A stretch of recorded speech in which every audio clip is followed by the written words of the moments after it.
ভারতের সাথে আওয়ামী লীগের সখ্যতা বহু পুরনো।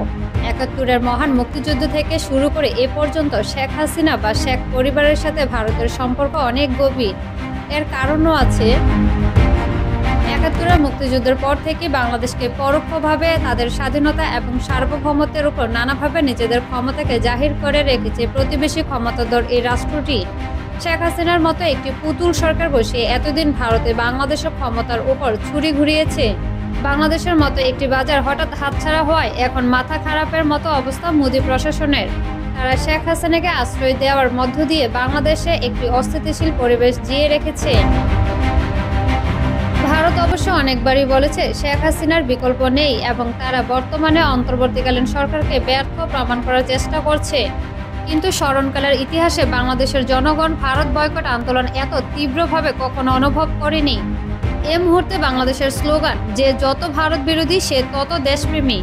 এমনই এক পরিস্থিতিতে শেখ হাসিনার বিচারের প্রশ্নে বাংলাদেশ সরকার বারবারই ভারত সরকারকে আনুষ্ঠানিকভাবে এবং অনানুষ্ঠানিকভাবে ফেরত চেয়েছে।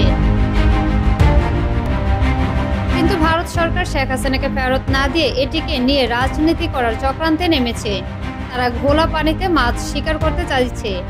তবে ডক্টর ইউনূস যেহেতু আন্তর্জাতিক ব্যক্তিত্ব, তার প্রভাবের কারণে হেগে অবস্থিত আন্তর্জাতিক অপরাধ ট্রাইব্যুনাল আইসিসিতে শেখ হাসিনার ডাক আসতে পারে বলে এদেশের মানুষ বিশ্বাস করে।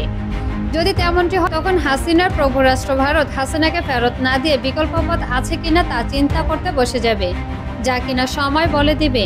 ক্ষমতাচ্যুত প্রধানমন্ত্রী শেখ হাসিনাকে দেশে ফেরত আনতে প্রয়োজনীয় ব্যবস্থা নেওয়ার জন্য পররাষ্ট্র মন্ত্রণালয় চিঠি দেওয়ার কথা জানিয়েছেন স্বরাষ্ট্র উপদেষ্টা জাহাঙ্গীর আলম চৌধুরী। তিনি বলেছেন তাকে ফেরত পাঠানোর ব্যাপারে আমাদের পররাষ্ট্র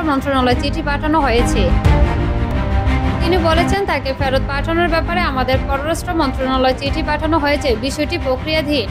বাংলাদেশ কূটনৈতিক চ্যানেলে শেখ হাসিনার প্রত্যাবর্তনের জন্য ভারতের কাছে অনুরোধ জানালেও ভারত সরকার এ ব্যাপারে কোনো মন্তব্য করেনি।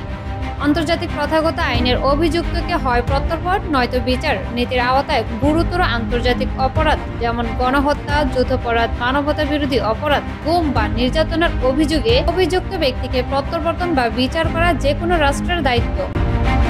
তবে শেখ হাসিনাকে বাংলাদেশে ফেরানোর বিষয়ে ভারত বাধ্য কিনা সেটা একটা প্রশ্নের বিষয় বলে মনে করছেন বিশেষজ্ঞরা।